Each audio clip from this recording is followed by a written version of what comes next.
Hello there, my name's Annette with Sunbeam Fabric Art. Welcome to my channel. As you saw in my scrap process video, I sorted out these scraps this time around into colorways. Today I had a great idea for a green quilt. I am going to need some beige colors out of my stash, so I'm also scrap busting and stash busting at the same time.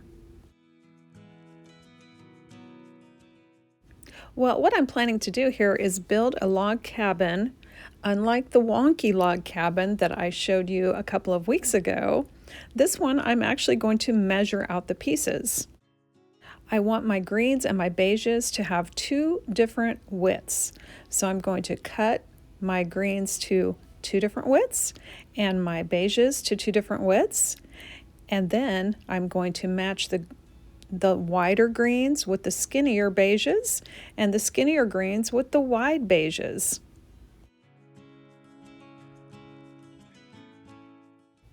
I'm taking my stack of greens just to see what I have here, and I am trimming them to either 1.5 inches wide or 2.5 inches wide.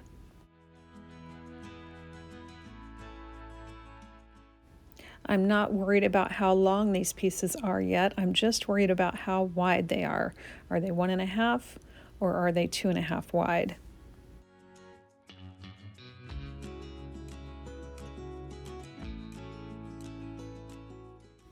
I also pulled in about 5 leftover fat quarters from a bundle that I had used about a year ago, and I just had a couple of leftovers.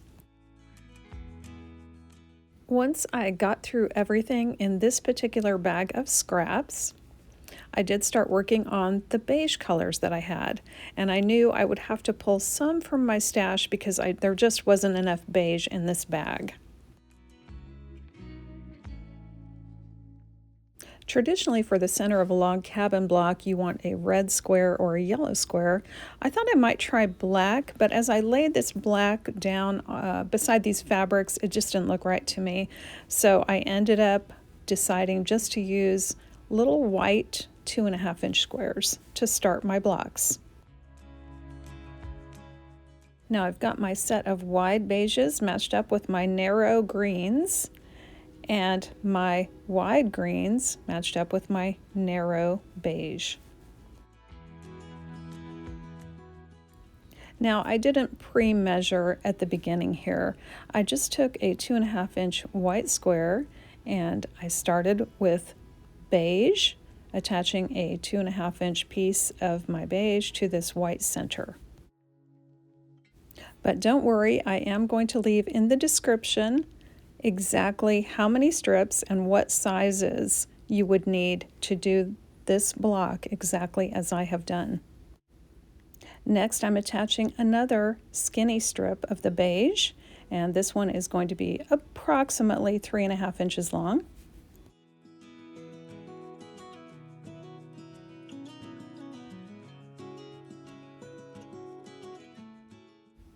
Now you can see I'm going around the block in a clockwise fashion, so I'm attaching a green wide strip, so it's 2.5 inches wide and about 3.5 inches long.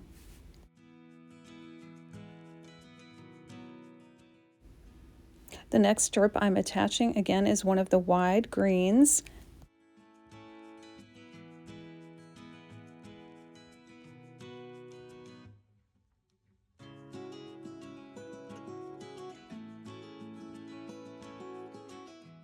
Now it's time to continue going clockwise around this block. I'm going to add another skinny strip of the beige on two sides.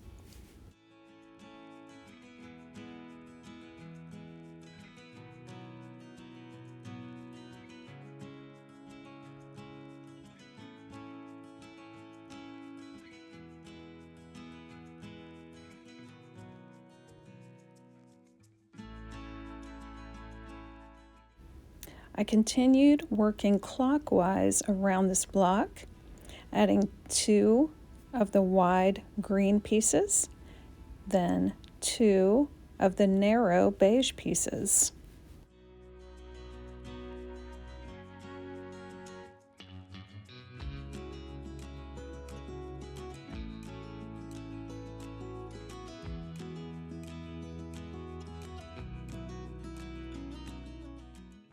And you'll notice there are 3 layers of the wide green here, and then there are 4 layers of the narrow beige.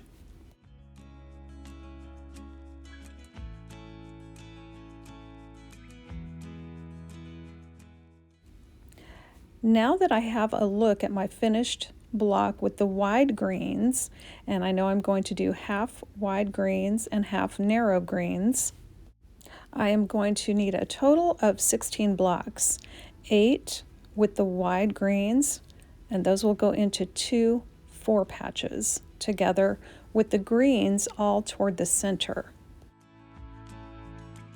I'll make a total of 8 more blocks with the narrow greens going in 4 patches all to the center of the 4 patch. These blocks finished to approximately 12.5 inches. What you see me doing here though is making a list. I decided it was just too time consuming to pick out each green and each beige as I went along. I wanted to get some cut out in advance. So on the left side of my paper here, I am writing down exactly what I need for this block. And I'll show you a close-up of this paper, and I'll also put all this information in my description. Once I had this particular block all lined out, all I needed to do was write down dark instead of light and light instead of dark. So on the right-hand side of the paper, I'm going to be seeing what I need for the opposite block.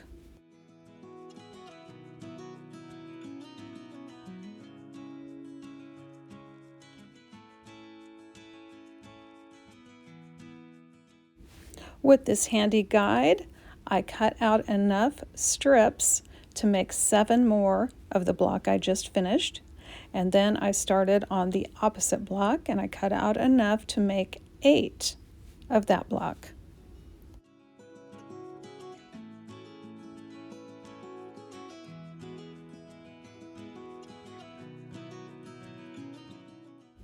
Now originally I had these all stacked up in order, so the longest green, the next longest green, and then 2 wide beiges next, then 2 greens next. However, that was not going to allow me to chain piece. So what you'll see me doing is resorting these strips so that I can chain piece everything.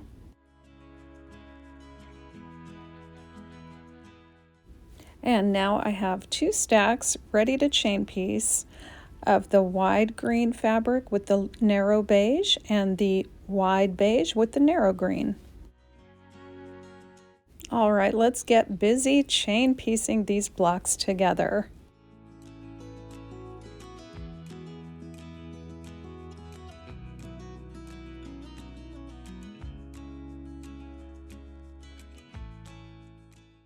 Now it's time to start the opposite block with the narrow green.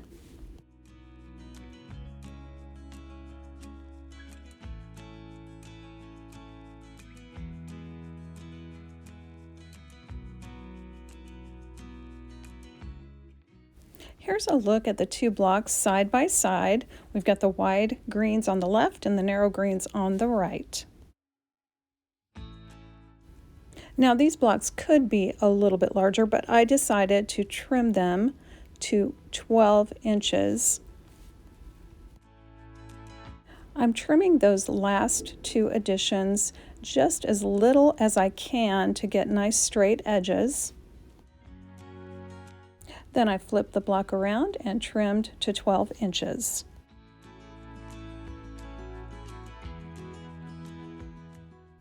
Now I'm going to create my 4 patches. I'm going to take all my blocks with the wide green and put those into 4 patches. And I want all the green to go into the center of the 4 patch.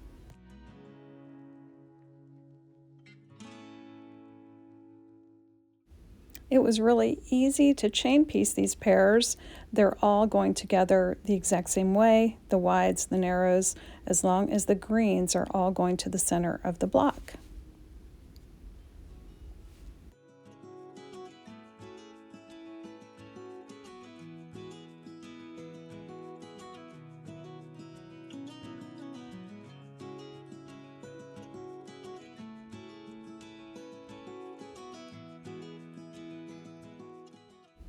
Once all the pairs were joined, I put 2 pairs together with 2 other pairs of the same type, making sure that those greens were all going to the center of my 4 patch.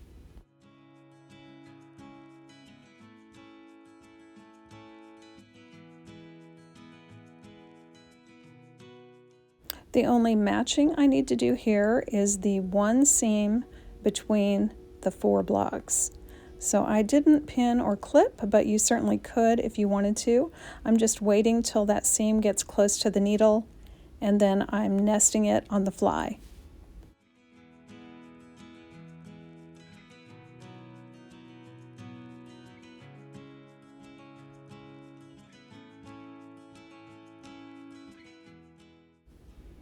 Once I have 4 of these 4 patches done, I will be ready to join the 4 patches together into my one quilt.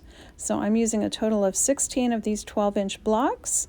You could certainly expand this to make it bigger. You could also create this quilt in any colorway you choose. Once my quilt pieces get to a certain size, I do like to use quilt clips or pins to hold the pieces in place until I can get it to the sewing machine. And I laid this out with the large green strips, the wide green strips, in opposite corners from the narrow green strips.